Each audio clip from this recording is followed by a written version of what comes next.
हरे कृष्ण। एबे आमे पढ़िबा प्रभुपादंकर अन्य एक पुस्तक राजविद्या। आपण केमिति जानि पारिबे केउ ज्ञान अन्यठारु सर्वोत्कृष्ट अटे। जदि आपण सत्य मनरे दिव्य विषय विचार करबाकू चाहुछंती तेबे आपणकू एही ग्रंथरे उत्तर मिलिबो। गोपनीयता ठारू मध्य गोपनीय विषय रे प्रवेश करतु एवं एही ग्रंथ द्वारा संपूर्ण ज्ञानर राजा को प्राप्त करतु एवं एही संसारर शिष्टाचार आगरे कौन अछि ता प्रति आपणक मन एवं हृदय को सफा करतु। राजविद्या कृष्ण कृपा श्रीमूर्ति श्री श्रीमद एसी भक्तिवेदांत स्वामी श्रील प्रभुपाद संस्थापक आचार्य अंतरराष्ट्रीय कृष्ण भावनामृत संघ। राजविद्या ज्ञानर राजा। सूचीपत्र प्रथम विषय राजविद्या, द्वितीय संसारातीत ज्ञान, तृतीय कृष्णଙ୍କର शक्ति समूह संबंधी ज्ञान, चतुर्थ महात्मा गणक पंथानुसारे ज्ञान, पंचम परंपरागत ज्ञान, षष्ठ कृष्णଙ୍କର जन्म और कर्म संबंधी ज्ञान, सप्तम गुरुंठारे विश्वास एवं कृष्णंठारे शरणागति, अष्टम कृष्ण ज्ञान रे कर्म।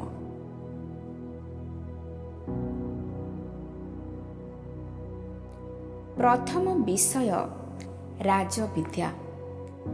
श्री भगवानुवाच इदं तु ते गुह्यतमं प्रवक्ष्यामि अनसूयवे ज्ञानं विज्ञानसहितं जज्ञात्वा मुख्यसे शुभात्। श्री भगवान कहिले, हे मोर प्रिय अर्जुन, जेहेतु तुमे मो प्रति ईर्षापरायण नुह तेणु मु तुमको एही गुह्यतम ज्ञान प्रदान करिबि, जहाको प्राप्त हेले तुमे ए दुखदायक भौतिक स्थितिरु मुक्त हब। भागवत गीता चैप्टर 9 श्लोक 1। भागवत गीतार नवम अध्यायर प्रारंभिक शब्दरू सूचित हेउअछि जे एठारे परम पुरुष भगवान कहउछन्ति। एठारे श्रीकृष्ण को भगवान बोली कहा जाइछि। भग शब्दर अर्थ ऐश्वर्य एवं बान शब्दर अर्थ जे तार अधिकारी अटे। आमर भगवान को संबंध रे किछि धारणा अछि, किंतु वैदिक साहित्य रे भगवान कहिले कौन बुझाए से विषय रे निर्दिष्ट वर्णना एवं निर्दिष्ट संज्ञा दिया जाइछि एवं जहाकु कि गोटे शब्द रे भगवान बोली कहा जाए। भगवान समस्त ऐश्वर्य, ज्ञान, धन, क्षमता, सौंदर्य, जस एवं त्यागर अधिकारी अटंती। जेतेबेले आमे देखिबा जने संपूर्ण भावरे एही समस्त ऐश्वर्यर अधिकारी आमे जानिबा जे से ही भगवान अटंती।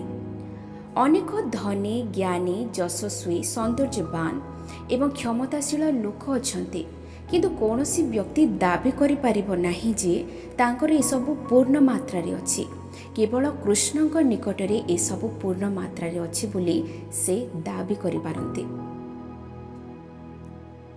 भोक्तारं यज्ञ तपसां सर्वलोक महेश्वरं सुहृदं सर्वभूतानां ज्ञात्वा मां शान्तिमृच्छति।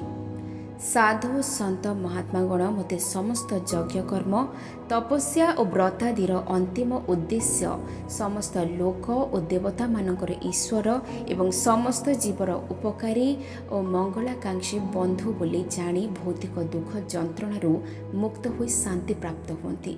भागवत गीता चैप्टर 5 श्लोक 29। कृष्ण कहिछन्ति जे से समस्त कर्मफलर उपभोगकारी एवं समस्त लोकर अधीश्वर अटंती, सर्वलोक महेश्वर।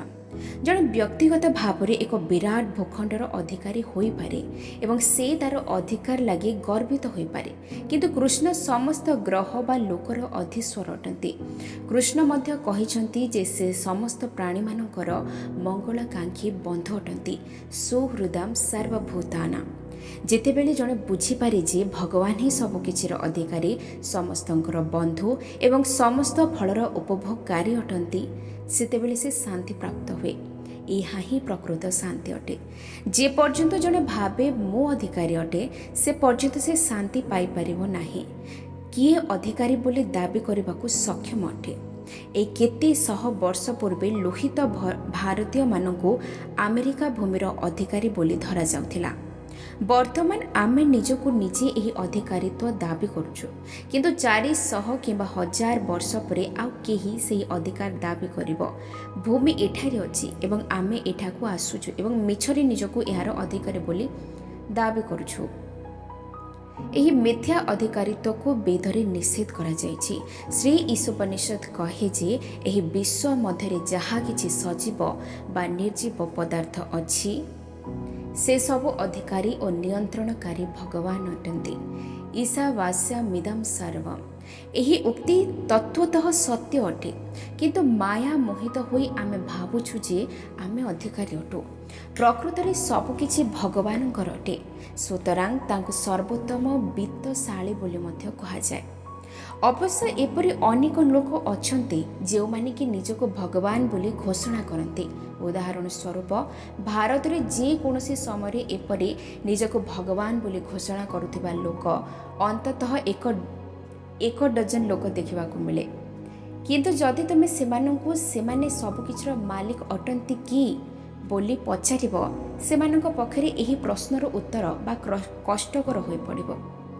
एहा होछि एक लक्षण जहाद्वारा कि आमे भगवान किए जानि पारिबा।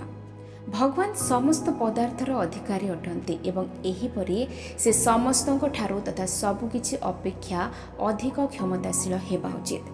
जेतेबेले कृष्ण स्वयं एही पृथ्वी रे अवतीर्ण होइथिले सेतेबेले केही तांको जानि पारि नथिले। से कोनोसी युद्धरे पराजय लाभ करछन्ती एपरि कोनोसी उल्लेख नाही। से एक क्षत्रिय परिवार रे जन्म ग्रहण करथिले एवं असहाय बा दुर्बल को सुरक्षा देवा क्षत्रियर कर्तव्य अटे। से एते ऐश्वर्यशाली थिले जे से 16,108 जन स्त्री को विवाह करथिले। प्रत्येक स्त्रीଙ୍କର ନିଜର स्वतः प्रासाद बा महल थिला एवं कृष्ण सीमानକୁ आनंद देवा निमित्त 16,108 रूपरे निजको विस्तार करथिले। यह अविश्वास होई पारे, किंतु यह श्रीमद् भागवतम रे वर्णना करा जायछि एवं भारतर महान मुनि ऋषिगण याको शास्त्र भावरे एवं कृष्ण को भगवान बोली ग्रहण करछन्ते। एही नवम अध्याय प्रथम श्लोक रे गुह्यतम शब्द द्वारा श्रीकृष्ण सूचाई जे से एही गुह्यतम ज्ञान अर्जुन को प्रदान करछते। से कहीं यह अर्जुन को कले कहिले, कारण अर्जुन अनसूय अर्थात ईर्षा परायण नुहंती। एही भौतिक दुनिया रे केही जदि आमठारु बड़ होइगला आमे ईर्षा परायण हेउ। आमे माने केवल परस्पर प्रति ईर्षा परायण हेउ ता नुहे, भगवान को प्रति मध्य ईर्षा परायण हेउ। जेतेबेले कृष्ण कहउचंती मो अधिकारी अटे आमे ताहा अविश्वास करछु, किंतु अर्जुन को क्षेत्र रे एपरि होई नथिला। जी कि कृष्णकर बाणी को ईर्षा परवश न होई श्रवण करथिले। अर्जुन कृष्ण को कथारे आपत्ति न करी से जहा कहिथिले मानि नेउथिले। यह ही तांकर विशेष योग्यता अटे एवं यह ही भगवत गीता को बुझिबा पई प्रकृत उपाय अटे। भगवान कौन ताहा आम निजस्व मनन द्वारा बुझिबा संभवपर नुहे। आमको श्रवण करबाको पड़िबो, आमको ग्रहण करबाको पड़िबो। जेहेतु अर्जुन ईर्षा परायण नुहंती, कृष्ण एही विशेष ज्ञान तांको कहिथिले। यह केवल पुस्तकगत ज्ञान नुहे, बरम यह व्यावहारिक ज्ञान अटे। विज्ञान सहित आमे भगवत गीतार जो ज्ञान आहरण करू ताहाको भावप्रवण भावरे ग्रहण करबा उचित नुहे। एही ज्ञान उभय ज्ञान और विज्ञान, पुस्तकगत ज्ञान और वैज्ञानिक भित्ति उपरे आधारित व्यावहारिक ज्ञान उपरे आधारित। जदि जणे एहाको भल भावरे बुझी पारे तेबे से निश्चित भावरे मुक्ति लाभ करिवो। एही भौतिक ब्रह्मांडर जीवन प्रकृत रे दुख और जंत्रणापूर्ण अटे। मोक्ष अर्थात मुक्ति एवं यह प्रतिज्ञा करी कहा जाइछि जे एही ज्ञान को हृदयम करबा द्वारा जड़े समस्त जंत्रणार मुक्ति लाभ करिवो। तेणु कृष्ण एही ज्ञान विषय कौन कहचंती ताहा बुझिबा अत्यंत महत्वपूर्ण अटे। राजविद्या राजगुह्यम पवित्रम इदम उत्तमम प्रत्यक्षावगमम धर्मं सुसुखम कर्तुम अव्ययम। ଏହି ଜ୍ଞାନ ରାଜବିଦ୍ୟା ଅଟେ। ସମସ୍ତ ଗୁହ୍ୟ ଜ୍ଞାନ ମଧ୍ୟରେ ଗୁହ୍ୟତମ ଅଟେ। ଏହା ଅତ୍ୟନ୍ତ ବିଶୁଦ୍ଧ ଜ୍ଞାନ ଅଟେ ଏବଂ ଏହା ଧର୍ମର ପରିପୂର୍ଣ୍ଣତା ଅଟେ, କାରଣ ଏହା ପ୍ରତ୍ୟକ୍ଷ ଆତ୍ମାନୁଭୂତି ପ୍ରଦାନ କରେ। ଏହା ଶାଶ୍ୱତ ଏବଂ ଅତ୍ୟନ୍ତ ଆନନ୍ଦ ସହିତ ଏହାକୁ ଆଚରଣ କରାଯାଏ। ଭାଗବତ ଗୀତା ଚାପ୍ଟର 9 ଶ୍ଲୋକ 2।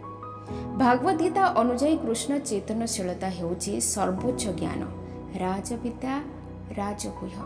କାରଣ ଭଗବତ ଗୀତାରେ ଆମେ ଦେଖିବାକୁ ପାଉ ଯେ ଯିଏ ଜ୍ଞାନ ସ୍ତରରେ ଅବସ୍ଥାନ କରିଥାଏ ସେ କୃଷ୍ଣଙ୍କଠାରେ ଶରଣାପନ୍ନ ହୁଏ।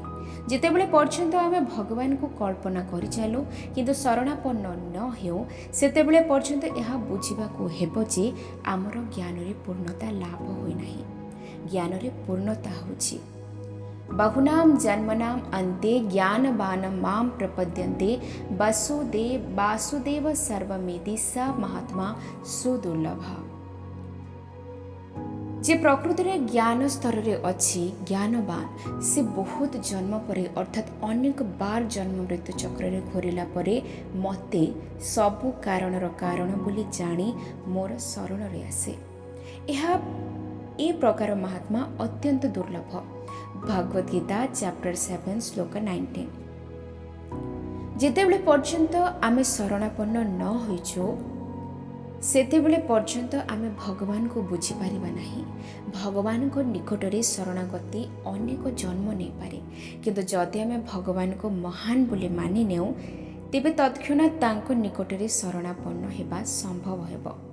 କିନ୍ତୁ ସାଧାରଣତଃ ଭୌତିକ ବ୍ରହ୍ମାଣ୍ଡରେ ଆମ ସ୍ଥିତି ଏହା ନୁହେଁ। ଆମେ ପ୍ରକୃତରେ ଈର୍ଷା ପରାୟଣ ଅଟୁ ଏବଂ ତତ୍ ସଙ୍ଗେ ସଙ୍ଗେ ଭାବୁ, ମୁଁ କାହିଁକି ଭଗବାନଙ୍କ ନିକଟରେ ଶରଣାପନ୍ନ ହେବି? ମୁଁ ସ୍ୱାଧୀନ ଅଟେ, ମୁଁ ସ୍ୱାଧୀନ ଭାବରେ କାମ କରିପାରିବି। ସୁତରାଂ ଏହି ଭୁଲ ସଂଶୋଧନ କରିବା ନିମିତ୍ତ ଆମକୁ ଅନେକ ଜନ୍ମ ଲାଗିଯାଏ। ଏହି ପରିପ୍ରେକ୍ଷୀରେ କୃଷ୍ଣଙ୍କର ନାମ ଅର୍ଥପୂର୍ଣ୍ଣ ଅଟେ। କୃଷ୍ଣ ଅର୍ଥାତ୍ ବାରମ୍ବାର ଜନ୍ମ ଏବଂ ନ ଅର୍ଥ ଯିଏ ବନ୍ଦ କରନ୍ତି। ଆମର ବାରମ୍ବାର ଜନ୍ମଗ୍ରହଣ କେବଳ ଭଗବାନ ହିଁ ବନ୍ଦ କରିପାରିବେ। ଭଗବାନଙ୍କର ଅହେତୁକୀ କୃପା ବ୍ୟତୀତ କେହି ତାର ବାରମ୍ବାର ଜନ୍ମ ମୃତ୍ୟୁ ଚକ୍ରରେ ଘୂର୍ଣ୍ଣନକୁ ବନ୍ଦ କରିପାରିବ ନାହିଁ। ନବମ ଅଧ୍ୟାୟର ବିଷୟବସ୍ତୁ ହେଉଛି ରାଜବିଦ୍ୟା। ରାଜ ଅର୍ଥାତ୍ ରାଜା ଏବଂ ବିଦ୍ୟା ଅର୍ଥାତ୍ ଜ୍ଞାନ। ସାଧାରଣ ଜୀବନରେ ଆମେ ଦେଖିବାକୁ ପାଉ ଯେ ଜଣେ ଗୋଟିଏ ବିଷୟରେ ଓ ଅନ୍ୟ ଜଣେ ଅନ୍ୟ ଗୋଟିଏ ବିଷୟରେ ପାରଦର୍ଶିତା ଲାଭ କରିଥାଏ। ଯେହେତୁ ଏହି ଜ୍ଞାନ ସମସ୍ତ ଜ୍ଞାନଠାରୁ ଶ୍ରେଷ୍ଠ ଏବଂ ଅନ୍ୟାନ୍ୟ ଜ୍ଞାନ ଏହା ସହ ସଂଶ୍ଳିଷ୍ଟ ଅଟେ, ଏହି ରାଜଗୁହ୍ୟମ ଶବ୍ଦ ଦର୍ଶାଉଛି ଯେ ଏହି ଶ୍ରେଷ୍ଠ ବିଦ୍ୟା ଅତ୍ୟନ୍ତ ଗୁହ୍ୟତମ ଅଟେ ଏବଂ ପବିତ୍ର ଶବ୍ଦର ଅର୍ଥ ଏହା ଅତ୍ୟନ୍ତ ପବିତ୍ର ଅଟେ।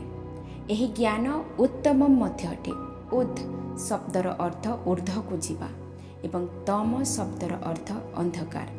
ଯେଉଁ ବିଦ୍ୟା ଏହି ସଂସାର ତଥା ଏହି ସଂସାରର ସମସ୍ତ ବିଦ୍ୟାଠାରୁ ଶ୍ରେଷ୍ଠ, ତାକୁ ଉତ୍ତମ ବୋଲି କୁହାଯାଏ।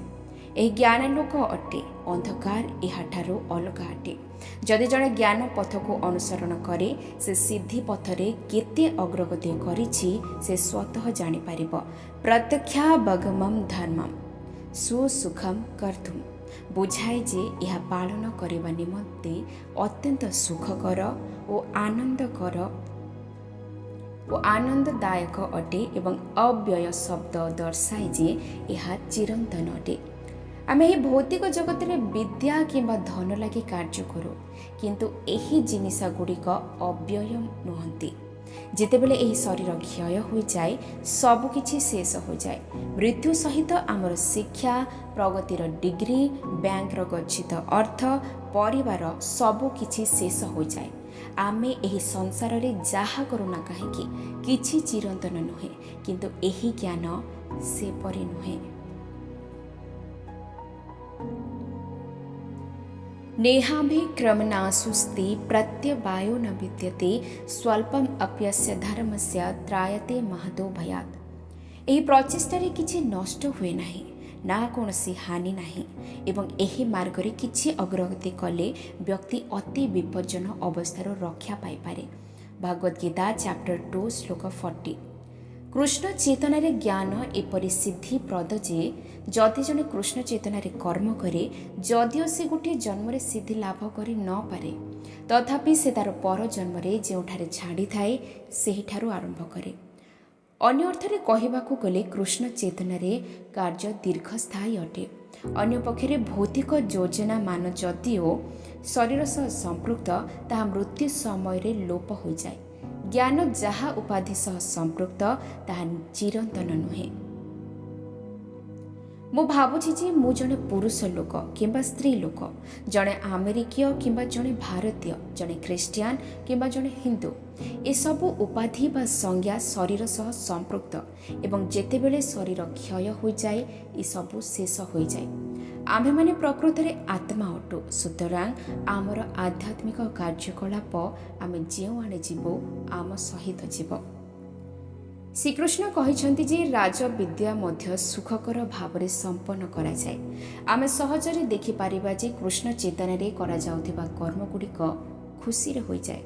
କୀର୍ତ୍ତନ, ନୃତ୍ୟ, ପ୍ରସାଦ ସେବନ, କୃଷ୍ଣଙ୍କୁ ଅର୍ପଣ କରାଯାଇଥିବା ପ୍ରସାଦ ଏବଂ ଭଗବତ ଗୀତା ଆଲୋଚନା ଆଦି ଏଗୁଡ଼ିକ ପ୍ରଧାନ ପ୍ରଣାଳୀ ଅଟେ। ଆମେ ସିଧା ହୋଇ ଅନେକ ସମୟ ଧରି ବସିବା କିମ୍ବା ଅନେକ ବ୍ୟାୟାମ, କସରତ ଆଦି ଦେଖାଇବା କିମ୍ବା ପ୍ରାଣାୟାମ କରିବା ପରି କୌଣସି କଠିନ ସାଧନ ବିଧିମାନ ନାହିଁ। ନା, ପ୍ରଣାଳୀଟି ଅତି ସହଜ ଏବଂ ଖୁସିରେ କହିହେବ। ନା, ପ୍ରଣାଳୀଟି ଅତି ସହଜ ଏବଂ ଖୁସିରେ କହିହେବ। ପ୍ରତ୍ୟେକ ନୃତ୍ୟ କରିବାକୁ, ଗୀତ ବୋଲିବାକୁ, ପ୍ରସାଦ ସେବନ କରିବାକୁ ଏବଂ ସତ୍ୟ ବିଷୟରେ ଶ୍ରବଣ କରିବାକୁ ଇଚ୍ଛା କରନ୍ତି। ଏହି ପ୍ରଣାଳୀ ପ୍ରକୃତରେ ସୁସୁଖମ ଅର୍ଥାତ୍ ଅତ୍ୟନ୍ତ ସୁଖକର ଅଟେ। ଏହି ଭୌତିକ ଜଗତରେ ବିଦ୍ୟାର ଅନେକ ପର୍ଯ୍ୟାୟ ଅଛି। ଯେତେବେଳେ ଅନ୍ୟମାନେ ଅଗ୍ରଗତି କରି ବିଶ୍ୱବିଦ୍ୟାଳୟ ଡିଗ୍ରୀ ତଥା BA, MA, PhD ଏବଂ ଏହିପରି ଅନେକ ଡିଗ୍ରୀ ହାସଲ କରନ୍ତି, ସେତେବେଳେ କେତେକ ମଧ୍ୟ ନିମ୍ନ ବିଦ୍ୟାଳୟ କିମ୍ବା ଉଚ୍ଚ ବିଦ୍ୟାଳୟ ପାଠ ଶେଷ କରିନଥାନ୍ତି। କିନ୍ତୁ ଏହି ରାଜବିଦ୍ୟା କ'ଣ ବା ଜ୍ଞାନର ଚରମ ପରିଣତି କ'ଣ? ଏହା ହେଉଛି କୃଷ୍ଣ ଚେତନା। ମୁଁ କ'ଣ? ଏହା ଜାଣିବାକୁ ପ୍ରକୃତ ଜ୍ଞାନ କୁହାଯାଏ। ଆମେ କିଏ ଏହା ନ ବୁଝିବା ପର୍ଯ୍ୟନ୍ତ ଆମେ ପ୍ରକୃତ ଜ୍ଞାନ ଲାଭ କରିପାରିବା ନାହିଁ। ଯେତେବେଳେ ସନାତନ ଗୋସ୍ୱାମୀ ତାଙ୍କର ସରକାରୀ ପଦବୀ ତ୍ୟାଗ କରି ଶ୍ରୀ ଚୈତନ୍ୟ ମହାପ୍ରଭୁଙ୍କୁ ପ୍ରଥମ ଥର ପାଇଁ ସାକ୍ଷାତ କରିଥିଲେ, ସେ ଶ୍ରୀମାନ ମହାପ୍ରଭୁଙ୍କୁ ପଚାରିଥିଲେ, ଶିକ୍ଷା କ'ଣ? ଯଦିଓ ସନାତନ ଗୋସ୍ୱାମୀ ସଂସ୍କୃତ ସମେତ ଅନେକ ଭାଷା ଜାଣିଥିଲେ, ସେ ତଥାପି ପ୍ରକୃତ ଶିକ୍ଷା କ'ଣ ସେ ବିଷୟରେ ଜିଜ୍ଞାସା କରିଥିଲେ। ସନାତନ ଗୋସ୍ୱାମୀ ଶ୍ରୀମାନ ମହାପ୍ରଭୁଙ୍କୁ କହିଲେ, ସାଧାରଣ ଲୋକେ ମୋତେ ଉଚ୍ଚ ଶିକ୍ଷିତ ବୋଲି କହୁଛନ୍ତି ଏବଂ ମୁଁ ଏପରି ମୂର୍ଖ ଯେ ମୁଁ ସତରେ ସେମାନଙ୍କୁ ବିଶ୍ୱାସ କରୁଛି। ଶ୍ରୀମାନ ମହାପ୍ରଭୁ କହିଲେ, ତୁମେ କାହିଁକି ଭାବୁନାହଁ ଯେ ତୁମେ ଉଚ୍ଚ ଶିକ୍ଷିତ ଅଟ? ତୁମେ ସଂସ୍କୃତ ଓ ପାର୍ସୀ ଭାଷାରେ ଜଣେ ବଡ଼ ପଣ୍ଡିତ ଅଟ। ସନାତନ ଗୋସ୍ୱାମୀ କହିଲେ, ତା ହୋଇପାରେ, କିନ୍ତୁ ମୁଁ କିଏ? ମୁଁ ଜାଣିପାରୁନାହିଁ। ସେ ତାପରେ ମହାପ୍ରଭୁଙ୍କୁ କହି ଚାଲିଲେ, ମୁଁ ଦୁଃଖ ଭୋଗ କରିବାକୁ ଚାହୁଁନାହିଁ, କିନ୍ତୁ ମୋତେ ଏହି ଭୌତିକ ଦୁଃଖ ଭୋଗ କରିବାକୁ ପଡ଼ୁଛି। ମୁଁ କେଉଁଠୁ ଆସିଛି କିମ୍ବା କେଉଁ ଆଡ଼େ ଯାଉଛି ଜାଣିନାହିଁ, କିନ୍ତୁ ଲୋକମାନେ ମୋତେ ବିଜ୍ଞ ବା ପଣ୍ଡିତ ବୋଲି କହୁଛନ୍ତି। ସେମାନେ ଯେତେବେଳେ ମୋତେ ବଡ଼ ପଣ୍ଡିତ ବୋଲି କହୁଛନ୍ତି ମୁଁ ଖୁସି ହୋଇଯାଉଛି, କିନ୍ତୁ ମୁଁ ପ୍ରକୃତରେ ଏଡ଼େ ମୂର୍ଖ ଯେ ମୁଁ କ'ଣ ତାହା ଜାଣିନାହିଁ। ସନାତନ ଗୋସ୍ୱାମୀ ପ୍ରକୃତରେ ଆମ ସମସ୍ତଙ୍କ ପାଇଁ ପ୍ରଶ୍ନ ପଚାରିଥିଲେ, ଯାହାକି ଆମର ବର୍ତ୍ତମାନର ସ୍ଥିତି ଅଟେ। ଆମେ ଆମର ବିଶ୍ୱବିଦ୍ୟାଳୟ ପ୍ରାପ୍ତ ଜ୍ଞାନକୁ ନେଇ ଗର୍ବିତ ହୋଇପାରୁ, କିନ୍ତୁ ଯଦି ଆମକୁ ଆମେ କିଏ ବୋଲି ପଚରାଯାଏ, ତେବେ ଆମେ ଉତ୍ତର ଦେଇପାରୁନାହିଁ। ପ୍ରତ୍ୟେକ ସେ ଏହି ଶରୀର ଅଟେ, ଏହି ଧାରଣାର ବଶବର୍ତ୍ତୀ ଅଟନ୍ତି, କିନ୍ତୁ ବୈଦିକ ସୂତ୍ରରୁ ଆମେ ଜାଣୁ ଯେ ତାହା ଠିକ୍ ନୁହେଁ। କେବଳ ଆମେ ଶରୀର ନୁହଁ, ଅନୁଭବ କରିବା ପରେ ଆମେ ପ୍ରକୃତ ଜ୍ଞାନ ସ୍ତରରେ ଅବସ୍ଥାନ କରିପାରିବା ଏବଂ ଆମେ ପ୍ରକୃତରେ କ'ଣ ବୁଝିପାରିବା। ତତ୍ପରେ ଏହା ହିଁ ଜ୍ଞାନର ପ୍ରାରମ୍ଭ ଅଟେ। ରାଜବିଦ୍ୟା କେବଳ ଜଣେ କ'ଣ କେବଳ ଜାଣିଗଲେ ହୁଏ ନାହିଁ, ତାକୁ ସେହି ଅନୁସାରେ କାର୍ଯ୍ୟ କରିବାକୁ ହେବ। ଯଦି ଆମେ କିଏ ବୋଲି ଆମେ ନ ଜାଣିପାରୁ, ତେବେ ଆମର କାର୍ଯ୍ୟକଳାପ ସଠିକ୍ ହୋଇପାରିବ କିପରି? ଯଦି ଆମେ ଆମର ପରିଚୟ ବିଷୟରେ ଅଜ୍ଞ ହେବୁ, ତେବେ ଆମେ ଆମର କାର୍ଯ୍ୟକଳାପ ବିଷୟରେ ମଧ୍ୟ ଅଜ୍ଞ ରହିବୁ। ସାଧାରଣତଃ आमे एही धारणारे आमको कार्य करने पड़ो। यह ज्ञान उपरे आधारित कर्म आध्यात्मिक कर्म ही कृष्ण चेतनार कर्म अटे। यही प्रकार ज्ञान सहजरे लब्ध हुए नहीं, किंतु कृष्ण कृपार यह सहज साध्य हुए। और श्री चैतन्य महाप्रभु यह हरे कृष्ण कृष्ण कृष्ण हरे हरे, हरे राम राम राम हरे हरे कीर्तन द्वारा सहज लब्ध कर देइछन्ति। श्री चैतन्य महाप्रभु जीवगण को दुई प्रधान श्रेणी रे विभक्त करछन्ति, स्थावर और जम। वृक्ष लता प्रस्तर प्रभृति चली पारती नहीं, कारण सेमानंकर चेतना एते उन्नत नुहे। सेमानंकर चेतना अच्छी किंतु ताहा आवृत चेतना अटे। जदि गोटे जीव तार स्थिति विषय सचेतन न हुए, से जदिओ मानव शरीर पाइछि तथापि से प्रस्तर सदृश अटे। पक्षी सरीसृप पशु कीटपत मानव देवता प्रभृति प्राय 80 लाख ऊर्ध्व जीव अछंती। सेमानंको मध्यरु मानवंकर संख्या खूब कम। श्री चैतन्य महाप्रभु पुनर्बार दर्शाइछन्ति जे 4 लाख मानवंक मध्यरु केतेक सभ्य अटंती एवं सभ्य मानक मध्यरु अल्प केतेक शास्त्र मानि थान्ते। वर्तमान जुगरे अधिकांश लोक सेमाने केते प्रकार धर्मर ख्रीस्टियन हिंदू मुसलमान बौद्ध प्रभृतिर अंतर्भुक्त बोली प्रचार करछन्ति, किंतु वास्तव में वैदिक शास्त्र को विश्वास करूनाहांती। जो माने शास्त्र को विश्वास करछन्ति से माने अल्प बहुत केतेक धर्म कर्म सह संश्लिष्ट अछन्ति। से माने धर्म कहिले यज्ञ दान तपस्या रे विश्वास करछन्ति। जो माने तपस्या करती से माने अति कठिन साधन विधिमान पालन करती, जेपरि ब्रह्मचारी और सन्यासी माने पालन करती। दान अर्थात जनकर भौतिक धन संपत्ति को स्वेच्छाक्रमे त्याग करवा। एही जुगरे यज्ञर प्रश्न नाही, किंतु महाभारत प्रभृति इतिहास पुराणरू आमे सूचना पाउछि राजा माने यज्ञ करथिले एवं से यज्ञरे सोना रूपा हीरा दान करथिले। यज्ञ मुख्यतः राजा मानक पाई एवं दान साधारणतः स्वल्प वेतन भोगी गृहस्थक निमित्त उद्दिष्ट थिला।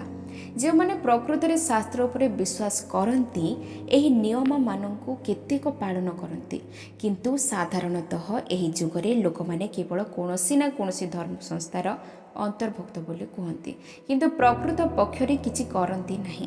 लक्ष लक्ष लोकक मध्यरु खूब स्वल्प संख्यक लोक दान यज्ञ और तपस्या करती। श्री चैतन्य महाप्रभु पुनर्बार कहते जे ब्रह्मांड रे धर्मनीति आचरण करुवा लक्ष लक्ष लोकक मध्यरु अल्प केतेक पूर्ण ज्ञान लाभ करती एवं बुझी पारती सेमाने किए बा सेमानकर स्वरूप कौन। केवल मु एही शरीर नुहे किंतु दिव्य आत्मा अटे जाणीगले यथेष्ट नुहे। आमको भूत प्रकृतिर बंधन मुक्त होगाक पड़ो, यह मुक्ति कहती। केते हजार आत्मज्ञानी मध्य प्रकृत में जड़े दी जन मुक्ति पाती एवं केते हजार मुक्तात्मा मध्य मात्र जड़े दी जन कृष्ण किए और कौन जानती। सुतरां कृष्ण को बुझा एते सहज नुहे। सेहीपरि एही कली जुग अज्ञता और विशृंखलार जुग अटे एवं मुक्ति सुदूर पराहत अटे। जड़े समस्त नीति नियम मानि सभ्य हुए, तत्परे जड़े दान यज्ञ प्रभृति करे एवं ज्ञान स्तर को आसे, तत्परे मुक्ति स्तर को आसे एवं शेषरे मुक्ति परे कृष्ण कौन बुझीपारे। एही प्रणाली मध्य भगवद गीता रे कहा जायछि, ब्रह्मा भूतः प्रसन्नात्मा न शोचति न कांक्षति समः सर्वेषु भूतेषु मद्भक्तिं लभते परा। जे एही प्रकार दिव्य स्तर रे अवस्थान करे से संगे संगे परम ब्रह्म को जानी पारे। से कौनसी प्रकार दुख प्रकाश करे नाही किंबा किसी पाइबा को इच्छा करे नाही। से समस्त जीवन को समान भाव रे देखे, से अवस्था से मोर शुद्ध भक्ति लाभ करे। भगवद गीता चैप्टर 18 श्लोक 54। ए सब मुक्तिर लक्षण अटे। जड़े मुक्तात्मांकर प्रथम लक्षण होची से अत्यंत सुखी अटे। तांको विषादग्रस्त देखा संभव नुहे किंबा तांकर कौनसी उद्वेग न थाए। से केबे हेले उद्वेलित नुहंती जे मोर एही जिनिस नाही, ओह मु एही जिनिस पाइबा दरकार, ओह मते एही बिल पैठ करवा दरकार, मोर एठाको सेठाको जीवार अछि। ଯିଏ ମୁକ୍ତାତ୍ମା ତାଙ୍କର କୌଣସି ଉଦ୍ବେଗ ନଥାଏ। ସେ ସଂସାରର ସବୁଠାରୁ ଗରିବ ହୋଇଥାଇପାରନ୍ତି, କିନ୍ତୁ ସେ କେବେ ହେଲେ ବ୍ୟଥିତ ହୁଅନ୍ତି ନାହିଁ କିମ୍ବା ଭାବନ୍ତି ନାହିଁ ଯେ ସେ ଗରିବ ଅଟନ୍ତି। ସେ କାହିଁକି ଭାବିବେ ଯେ ସେ ଗରିବ ଅଟନ୍ତି? ଯେତେବେଳେ ଆମେ ଭାବୁ ଯେ ଆମେ ଏହି ଗରିବ ଅଟନ୍ତି, ଯେତେବେଳେ ଆମେ ଭାବୁ ଯେ ଆମେ ଏହି ଶରୀର ଅଟୁ ଏବଂ ଯାହା ଆମମାନଙ୍କର ଅଛି ତାହା ଏହି ଶରୀର ସହ ଯିବ, ସେତେବେଳେ ଆମେ ଭାବୁ ଯେ ଆମେ ଗରିବ କିମ୍ବା ଧନୀ ଅଟୁ। କିନ୍ତୁ ଜଣେ ଯେତେବେଳେ ଭୌତିକ ଦେହ ଧାରଣାରୁ ମୁକ୍ତ ହୋଇଯାଏ, ସେତେବେଳେ ତାର ଯାହା ଥାଏ ସେଥିପାଇଁ କିଛି ଚିନ୍ତିତ ହୁଏ ନାହିଁ, ବା ଯାହା ନଥାଏ ବା ପାଇବାକୁ ବାକି ଥାଏ ସେଥିପାଇଁ କିଛି ଉଦ୍ବିଗ୍ନତା ପ୍ରକାଶ କରେ ନାହିଁ। ସେ ଭାବେ ମୋର କିଛି ଲାଭ ନାହିଁ କି କ୍ଷତି ନାହିଁ, ମୁଁ ଏ ସବୁଥିରେ ମୁକ୍ତ ଅଟେ। ସେ କାହାକୁ ଧନୀ କିମ୍ବା ଗରିବ, ଶିକ୍ଷିତ କିମ୍ବା ଅଶିକ୍ଷିତ, ସୁନ୍ଦର କିମ୍ବା ଅସୁନ୍ଦର ବୋଲି ଦେଖନ୍ତି ନାହିଁ। ସେ ଭୌତିକ ସ୍ଥିତିରେ କୌଣସି ଦ୍ୱୈତାବସ୍ଥା ଦେଖନ୍ତି ନାହିଁ। ସେ ସମ୍ପୂର୍ଣ୍ଣ ଅପ୍ରାକୃତିକ ସ୍ଥିତିରେ ଥାଆନ୍ତି ଏବଂ ସେ ପ୍ରତ୍ୟେକ ଜୀବଙ୍କୁ କୃଷ୍ଣଙ୍କର ଅଂଶ ବିଶେଷ ବୋଲି ଦେଖନ୍ତି। ଏହିପରି ସମସ୍ତ ଜୀବଙ୍କୁ ତାଙ୍କର ସ୍ୱରୂପରେ ଦର୍ଶନ କରି ସେ ସେମାନଙ୍କୁ କୃଷ୍ଣ ଚେତନଶୀଳ କରାଇବାକୁ ଚେଷ୍ଟା କରନ୍ତି। ପ୍ରତ୍ୟେକ ସେ ବ୍ରାହ୍ମଣ ହେଉ ବା ଶୂଦ୍ର ହେଉ, କଳା ହେଉ ବା ଗୋରା ହେଉ, ହିନ୍ଦୁ, ଖ୍ରୀଷ୍ଟିଆନ କିମ୍ବା ଅନ୍ୟ ଯାହା କିଛି ହେଉନା କାହିଁକି, ସମସ୍ତଙ୍କୁ କୃଷ୍ଣ ଚେତନଶୀଳ କରିବା ତାଙ୍କର ଲକ୍ଷ୍ୟ ଅଟେ। ଯେତେବେଳେ ଜଣେ ଏହି ସ୍ଥିତିରେ ରହେ, ସେ କୃଷ୍ଣଙ୍କର ଜଣେ ଶୁଦ୍ଧ ଭକ୍ତ ହେବାକୁ ଯୋଗ୍ୟ ବିବେଚିତ ହୁଏ। ମଦ୍ ଭକ୍ତିମ୍ ଲଭତେ ପରାମ୍। ପ୍ରକୃତରେ କହିବାକୁ ଗଲେ ଏହି କଳିଯୁଗରେ ଏହି ପ୍ରଣାଳୀ ଅତି ସହଜ ସାଧ୍ୟ ନୁହେଁ। ଶ୍ରୀମଦ୍ ଭାଗବତମରେ ଏହି କଳିଯୁଗର ଲୋକଙ୍କ ବିଷୟରେ ବର୍ଣ୍ଣନା ଦିଆଯାଇଛି। ସେମାନଙ୍କର ଆୟୁଷ ଖୁବ୍ କମ୍ ବୋଲି କୁହାଯାଇଛି। ସେମାନେ ଖୁବ୍ ଶିଥିଳ, ଅଧିକ ଶୟନପ୍ରିୟ ଏବଂ ଯେତେବେଳେ ସେମାନେ ଶୁଅନ୍ତି ନାହିଁ, ସେମାନେ ଧନ ରୋଜଗାର କରିବାରେ ବ୍ୟସ୍ତ ରହନ୍ତି। ସେମାନେ ଦିନରେ ମାତ୍ର 2 ଘଣ୍ଟା ଧର୍ମ କାର୍ଯ୍ୟ କରିବା ପାଇଁ ପାଆନ୍ତି। ସୁତରାଂ ସେମାନଙ୍କ ପାଇଁ ଭଗବତ ଉପଲବ୍ଧି କରିବା ଆଶା କ'ଣ ଅଛି? ଏହା ମଧ୍ୟ କୁହାଯାଇଛି ଯେ ଯଦି ଜଣେ ଆଧ୍ୟାତ୍ମିକ ମାର୍ଗରେ ଅଗ୍ରଗତି କରିବାକୁ ଚାହେଁ, ତେବେ ଅନେକ ଭଣ୍ଡ ଧର୍ମ ସଂସ୍ଥା ତାର ସୁଯୋଗ ନେବେ। ଏହି ଯୁଗରେ ଲୋକମାନେ ମଧ୍ୟ ହତଭାଗ୍ୟ ବୋଲି ବିବେଚିତ ହୋଇଛନ୍ତି। ସେମାନଙ୍କର ଆହାର, ନିଦ୍ରା, ଭୟ, ମୈଥୁନ ଯାହା ପଶୁମାନଙ୍କ ମଧ୍ୟରେ ମଧ୍ୟ ଦେଖାଯାଏ, ସେଥିରେ ଅନେକ ଅସୁବିଧା ଦେଖାଯାଉଛି। ଯଦିଓ ଆହାର, ନିଦ୍ରା, ଭୟ, ମୈଥୁନର ଆବଶ୍ୟକତା କେତେ ପରିମାଣରେ ଏ ଯୁଗରେ ମେଣ୍ଟି ଯାଉଛି, ତଥାପି ସେମାନେ ସତତଃ ଯୁଦ୍ଧ ଡାକରାରେ ଅଥବା ଆକ୍ରମଣକାରୀଠାରୁ ଆତ୍ମରକ୍ଷା କରିବାରେ ଆତଙ୍କିତ ହେଉଛନ୍ତି। ଏତଦ୍ ବ୍ୟତୀତ କଳି ଯୁଗରେ ରୋଗ ଏବଂ ଆର୍ଥିକ ଅନାଟନ ଦ୍ୱାରା ବ୍ୟଥିତ ହେବାକୁ ପଡ଼ୁଛି। ସୁତରାଂ ଭଗବାନ ଶ୍ରୀକୃଷ୍ଣ ନିର୍ଦ୍ଧାରିତ ସାଧନ ବିଧି ପାଳନ କରି ମୁକ୍ତିର ସିଦ୍ଧ ସ୍ତରକୁ ଆସିବା ଅସମ୍ଭବ ବୋଲି କହିଛନ୍ତି। ଏହିପରି ତାଙ୍କର ଅହେତୁକ କୃପା ହେତୁ ଭଗବାନ ଶ୍ରୀକୃଷ୍ଣ ଶ୍ରୀ ଚୈତନ୍ୟ ମହାପ୍ରଭୁ ରୂପରେ ଅବତୀର୍ଣ୍ଣ ହୋଇଛନ୍ତି। ଏହିପରି ତାଙ୍କର ଅହେତୁକୀ କୃପା ହେତୁ ଭଗବାନ ଶ୍ରୀକୃଷ୍ଣ ଶ୍ରୀ ଚୈତନ୍ୟ ମହାପ୍ରଭୁ ରୂପରେ ଅବତୀର୍ଣ୍ଣ ହୋଇଥିଲେ। ହରେ କୃଷ୍ଣ କୃଷ୍ଣ କୃଷ୍ଣ ହରେ ହରେ, ହରେ ରାମ ରାମ ରାମ ହରେ ହରେ କୀର୍ତ୍ତନ ଦ୍ୱାରା ଜୀବନର ଚରମ ସିଦ୍ଧି ଓ ଦିବ୍ୟ ଆନନ୍ଦ ପ୍ରଦାନ କରିଥିଲେ।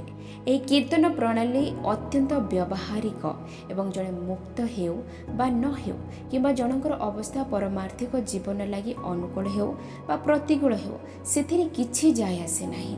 ଯିଏ ଏହାକୁ ଆଚରଣ କରେ ସେ ସ୍ୱତଃ ଶୁଦ୍ଧ ହୋଇଯାଏ। ସୁତରାଂ ଏହାକୁ ପବିତ୍ରମ ବୋଲି କୁହାଯାଏ। ଯିଏ ଏହି କୃଷ୍ଣ ଚେତନା ପ୍ରଣାଳୀ ଗ୍ରହଣ କରେ, ତାର ସମସ୍ତ ପାପ କର୍ମର ପ୍ରତିକ୍ରିୟାର ବୀଜ ନଷ୍ଟ ହୋଇଯାଏ। ଯେପରି ଆମେ ନିଆଁରେ ଯାହା ପକାଇଲେ ତାହା ସେ ସବୁକୁ ପୋଡ଼ି ପାଉଁଶ କରିଦିଏ, ସେହିପରି ଭଗବାନଙ୍କର ଏ ଦିବ୍ୟ ନାମ କୀର୍ତ୍ତନ ଆମର ପୂର୍ବ ଜନ୍ମର ସମସ୍ତ ପାପର ପ୍ରତିକ୍ରିୟାକୁ ଧ୍ୱଂସ କରିଦିଏ।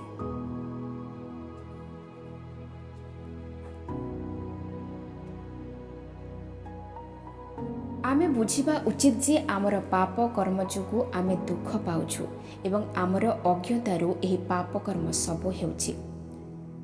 ଯେ କିଛି ନ ଜାଣିଥାଏ ସେ ହିଁ ପାପ କରେ। ଉଦାହରଣ ସ୍ୱରୂପ, ଗୋଟିଏ ଶିଶୁ ନିଜର ଅଜ୍ଞତାରୁ ଯଦି ତାର ହାତ ନିଆଁରେ ପୁରାଇ ଦିଏ, ତେବେ ସେ ତତ୍କ୍ଷଣାତ୍ ପୋଡ଼ିଯାଏ। ଅଗ୍ନି ନିରପେକ୍ଷ ଏବଂ ସେ अज्ञान शिशु कौन विशेष विचार करे नहीं। अग्नि साधारणतः निजर कर्म करे सेहीपरि यही भौत प्रकृति किपरि कार्य करुछि, यार नियंत्रणकारी किए एवं यह किपरि नियमित होछि एसबु आमे जाणु नाही एवं आमे निजर अज्ञतारो मूर्ख परि कार्य करुछु। आमे ज्ञान बल आमर प्रकृत स्थिति कौन, भगवान किए एवं तांको सह आमर संबंध कौन जानि परिबा। एही ज्ञान जद्वारा आमे जंत्रणार मुक्ति पाइबु ताहा केवल एही मानव जोनि संभवपर अटे। एही ज्ञान जद्वारा आमे जंत्रणार मुक्ति पाइबु ताहा केवल एही मानव जोनि संभवपर अटे, पशु जोनि संभवपर नुहे। आमको ज्ञान लाभ देवा, ज्ञान लोक देवाई, आमको सठिक निर्देश देवाई अनेक भाषा नेक शास्त्र सब सारा विश्व रचित होछि। भाषा रे अनेक शास्त्र सब सारा विश्व रचित होछि। श्री चैतन्य महाप्रभु कहते जे क्यों अनादि कालर लोक माने भगवान को सह तांकर संपर्क को भूली जाइछथि। सुतरां कृष्ण लोक माननकु शास्त्र शिक्षा देबा पई तांकर अनेक प्रतिनिधि गण को पठाइछथि।